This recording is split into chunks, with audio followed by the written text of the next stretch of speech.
everybody, welcome back to the Geriatric Millennials. I'm Beth. And I'm Jayme. And we're just two oldish, youngish ladies doing one of our favorite things. I know. Cringe purging. That's right. Oh my gosh. I still have an extensive list of Yeah, cringe. you do. And I'm like racking my brain. I block it out, I think. I forget it. I feel like that's healthy. Subconsciously. No, I feel like that is a healthy reaction. You shouldn't linger on stuff that has no impact or but meaning. I should remember things. I mean, I a feel little like better. you do. My bottle of fish oil is almost gone. I mean, I've almost consumed an entire bottle of giant capsules of fish oil in hopes that it will help my brain. You told me to. I was like, okay, I'll get fish oil. I don't think it's working. But as we've talked more and more on the podcast. You think it's working? I do think it's working because things come out. Like as we're talking, like, oh, I remember blah, blah, blah. Or like, oh, I just thought about this. You're going to give the fish oil the credit? Okay. I will do that. Okay, yes. so maybe I need to buy another bottle. Yeah. I was debating because I'm like, once these are gone, like, do I want to keep taking this? I don't know if you need to take them or not. Like, maybe it's just the exercise. Took your medical advice. Okay. That's something no one should do. But I think part of it too is like the act of talking and thinking about life in the way that we have to do when we're having these conversations. Yeah. It can spark other things. So maybe that's so hopefully you'll spark something so I can remember another cringe story. But I have one. Okay. I mean, it's just one. So you go first. I have a plethora, but one just came up that was real. Like so first and foremost, like I feel like my game has been off. Like usually in life, like I'm pretty good at adapting. I can go into any situation, talk to people. And I always say I shoot for an 80. 80% of my time I'm on the ball. Like I can make a quick joke. I'm reading the room. I'm doing my thing. No, we're at like a 40%. And it's so awkward because I keep feeling like I keep putting my foot in my mouth and my timing's off. And like, like it's just awkward. It's like in my communications with my friends. When did this start? I think it started a couple months ago. Okay. And I don't know if I'm just overtired or just like over life, just like over it. Well, it was summer, your least favorite season. That's true. So probably maybe it's getting better. I hope. It's the AC. Okay. I'll take that because it's just like, I felt so embarrassed. So like we just did this big event at work. And so I went to this little, it was like just a little professional development workshop thing, but they provided a meal.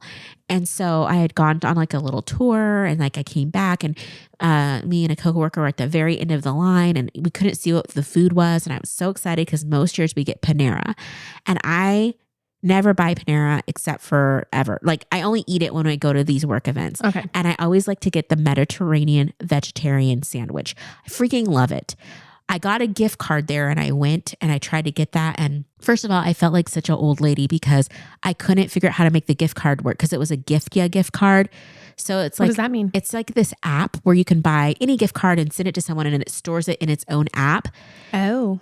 Instead of just buying the person like the gift card from the manufacturer, from the company, Yeah. It was like a third party. And then there's some benefits because you can like switch your gift card to like a different place, but then they charge a fee. And anyway, you have to like activate it. And I was in the place where I couldn't do it. Okay. So anyway, I go to the Panera, I pay full price and it was like $30 by the time I got out of there. I'm like, what is this? This is not fast food. This is not cheap. No. I'm like, I could have gone to my favorite Thai restaurant and gotten 3 meals for this and had food for 4 days. So anyway, I was very excited when I went to this event because I thought it was going to be Panera. And then we get up there and it's like little slider sandwiches and they only have roast beef and chicken.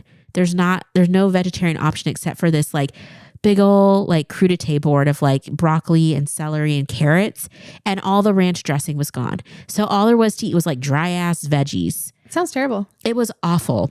Disappointing. But as I was in line, like, people had gone through and I have a really bad habit of half listening to other people's conversations and then jumping in sometimes. I don't know why I do this. I know better. And so these 2 younger girls are in front of me and they're probably like, Gen Z's, like, early 20s type of thing. And one of the girls says to the other one, because she had taken 2 sandwiches, like, didn't you see the sign that there was only like, you could only take 1 sandwich? And the girl was like, no, I didn't see that. I'm like, oh, don't worry. You can have mine. I can't eat any of this, blah, blah, blah. The other girl's like, I'm, just made a joke. She's like, there's no sign. Like, I was just messing with you. And I'm like, oh my gosh, please stop. Please don't say anything else. And I'm like, oh yeah. Like, I know like when we have our interns and we do like pizzas, like we have to tell them like, don't take too many. And the girls are just trying to get their food. And at this point, they're just like kind of looking at me like, who is this old woman talking to us? And I'm like, yeah, like we had an event and they took like 9 pieces of pizza. And the girl's like, oh yeah. And I'm just like, Beth, please stop talking. I kept talking. For an additional like 25, 30 seconds. And then you regretted it. You just couldn't stop. They were two cool young girlies. And you felt like. And I just was like, just keep going. We're going to talk our way out of this so they don't think you're a weird lady. And then I'm like, well, why do you care what they think? I'm like, please stop talking. Please stop. So I just felt so cringy because I was just like, A, you know better. You know better. B, why were you bumping in on their conversation? Yeah. C, you were just being friendly. Did you stop? I'm not a friendly person. Like the problem is that like I'm a little problem solver. So anytime anybody says there's a problem, I'm like, let's solve it. Here's the solution I see. And I'm like, shut your trap hole. Like no one asked you. Nobody asked you. Okay. You're that lady that's sitting on her porch just shouting at the kids in the neighborhood. Stop. Nobody wants to hear from you. Like, it was so cringy. I would have liked to hear that. Jayme, it was so cringy. And it's like, you know, in the moment where you feel the cringe just in your body. Yep. And I was like, this is awful. I don't like this feeling. And then you're just like, but I'm in it and I don't know how to stop. I'm in it. And the only way it stopped is that they walked away. And so then I looked down and it's like, I didn't even have food. You know, I had like 2 pieces of celery and I got a bag of chips and I was supposed to go back to the event. I walked in the room and I was just like, I can't do this. And I went back to my desk. I was like, okay. Good for you. That was too much. Like, I shouldn't, it's the weirdest thing to be like, I wasn't embarrassed. It was worse than embarrassed. It was cringed out. That's what it was. Yeah. And I'm like, I don't like that feeling. I don't like the feeling of like not reading the room. It just felt gross. And it was such a small thing. And I'm like, but it was like very representative of how I've been feeling lately of just being off. Yeah. Like all my interactions being off. Like I made a joke to a friend and you could tell there was like a twinge of hurt in their face when I said it. And then you're like, oops. And then like, oh my gosh, like that's not my intention. And then I'm trying to like fix it. And I'm just like, okay. And then it's not funny at all. Yeah. And it just ruins it. And you're like, why did I have to start? Why am I talking still? Yeah. So I've really taken into account that my timing is off. Like I recognize it and I've been trying to pause and I have stopped myself from saying really stupid things a few times now. Good job. So until my timing's back, your girl is just going to be, okay, because she's not doing the foot in the mouth. She's not doing the awkward, I think that's wise. Whatever. I mean, yeah. Good job. Good job. Oh my gosh. But no, I feel you. I know that feeling. So, okay. So my turn and my story is a completely different realm because I'm going back in the day. Oh, 16 years old. I just had to take a deep breath because, okay, actually this is even further back.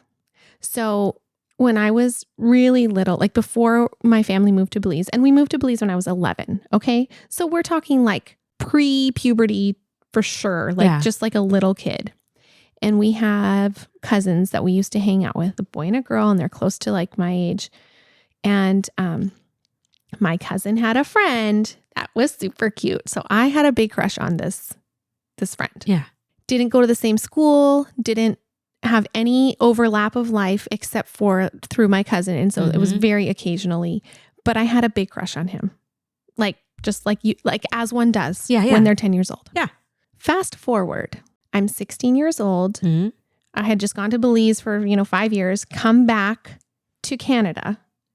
And I'm just out of the culture loop. I'm trying to figure out, just the culture and the life and how to be a teenager and how to, whatever. So anyways, this is so embarrassing. So I'm such a dum-dum and is how I feel. And here I am like so many years later and I'm like wondering about this guy that I had a crush on when I was 10. Okay. So stupid. So it's Valentine's Day. No, Jayme. Somehow I get this person's phone number. Oh, Jayme. I know. And I proceed to leave a message wishing him a happy Valentine's Day from me, who he probably doesn't even remember or know. Just thinking about you. Just whatever I said. I don't even remember. I just remember I left the stupid message saying happy Valentine's Day to him. Like, why? Okay. That's not the end of the story. So this happens. Yeah. Okay. I do it. Nothing else happens. Yeah. I mean, it's just no acknowledgement. I mean, I haven't seen this person, like, and nothing. Yeah. I just like have this memory of this crush, and who knows, right?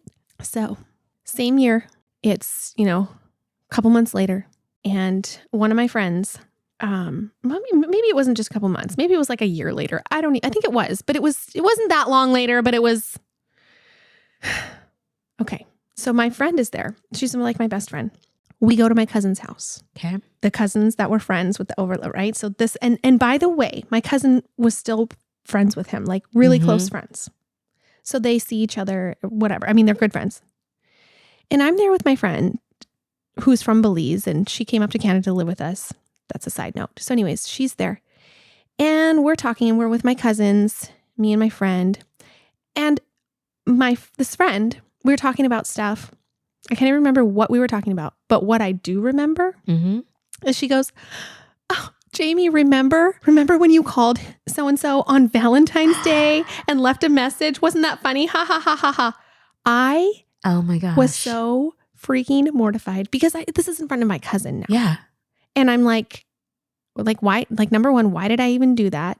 It was still too fresh. I felt it was too fresh. And I just was so mortified. I was just cringing because I couldn't really laugh at it because I was just embarrassed. And I had that feel like you were just talking about, like that feeling of just like that cringe. That's just like, your face is turning beet red. Yeah. You're just in that moment of feeling like, oh my gosh, like, I can't believe I did that. Why? And also my friend, I'm like, what are you doing? Why are you saying it? Because she thought it was funny, which it was, but it was too fresh. Not yet. It wasn't funny yet. Yeah. It wasn't funny yet because I was like, oh my gosh.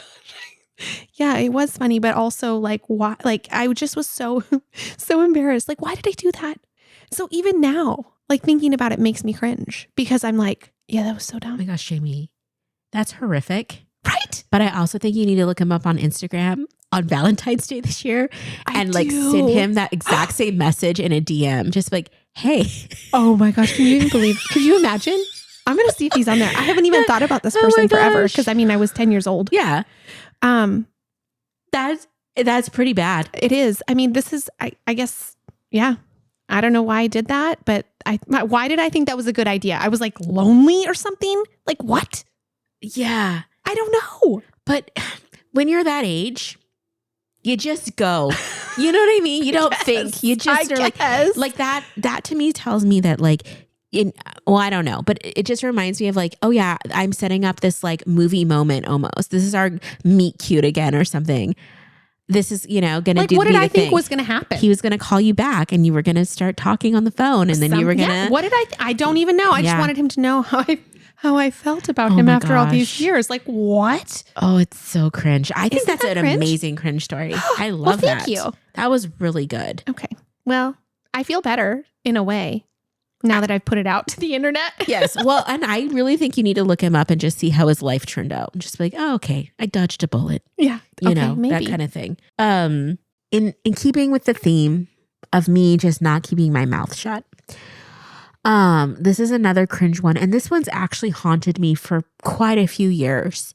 So I used to work for this advertising agency in Chicago. And so we did these events and whatnot. And so I helped coordinate everything. And so we had this big event going on all day. It was this big workshop. And at the end of the day, there was a dinner. And so as people were making their way to the dinner, I was outside kind of directing people. And one of like he was like a consultant or something that we worked with. And I was like, it was beautiful and it was Chicago and the moon was out and I'm staring at the moon. So sometimes my brain just does weird stuff and I'm looking at the moon and I start thinking of like Neil Armstrong on the moon walking and like what it took for the astronauts to get there.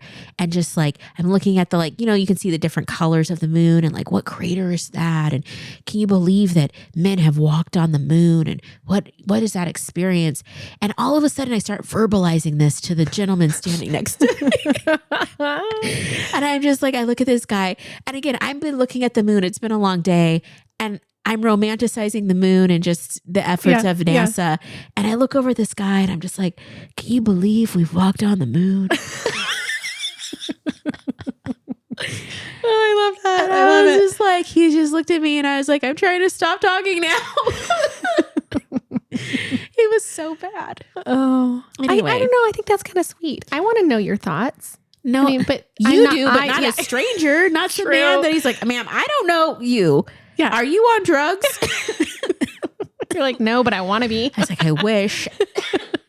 But I was just like mortified a little bit that I made that comment. And I think I was just so tired and just like, it was a long day and my defenses were down of like how to be a human. Well, you know what though? I think that, okay, I get that for you, but for me, that kind of is being a human.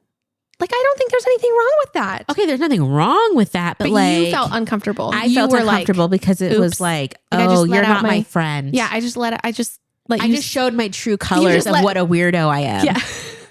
And now I have to work with you. Okay, yeah. Moving forward. I get that cringe feeling from just like, totally. Okay. Yeah, I feel like that happens to me a lot where I'm kind of lost in my own world and then I say something and it's just like wrong time, wrong place. Oh, okay. Wrong group of people. Yeah. Like I could say anything to you and you just like, okay, that's a thought. You know, people, like read the room. Read the room. Read the room. Read the room. That's how I felt the other day. I was at a restaurant and I was like tearing up. I was having a conversation with someone and I was crying. Yeah. And the server comes up and she's like, oh, so blah, blah, blah, blah, how's it going over here? And, and I'm like, clearly. Yeah. We are in the middle of something. Yeah. Like look at the people's faces before you just start like asking questions. Yes, please. Is how I feel. Absolutely. Like read the room. Read the room. I mean, that's a different story. But anyway, that reminded me of that. It's the same. It's that whole thing of just like, what is happening in this situation? Yeah. And am I acting in a way that is appropriate for said situation? Right. I choose not to. I choose to make it awkward for all of us. I love that. Because he's like, how do I get out of this? Yeah. I think he's like, well, I'm going to go in now. You know, deep thoughts. I was just like, oh, shoot. Shower thoughts are nothing you should be saying out loud. That's supposed to be just for like the internets and like close friends. So anyway. Just the internet and close friends. Yes. I love that combo. So, okay, everybody. Well, I hope everybody can just feel that cringe. Cringe for your day. Yeah. Hope that it makes your life cringes feel less. Or maybe more. Hashtag relatable. Hashtag relatable. There we go. Hey, if you're enjoying this podcast and would like to support our show, you can share episodes with your friends and family, follow us on Instagram at the Geriatric Millennials, or leave us a positive review and rating, all which help us to grow. Our theme music was created by the Finley Ghost, so check out their latest album now. Thank you so much.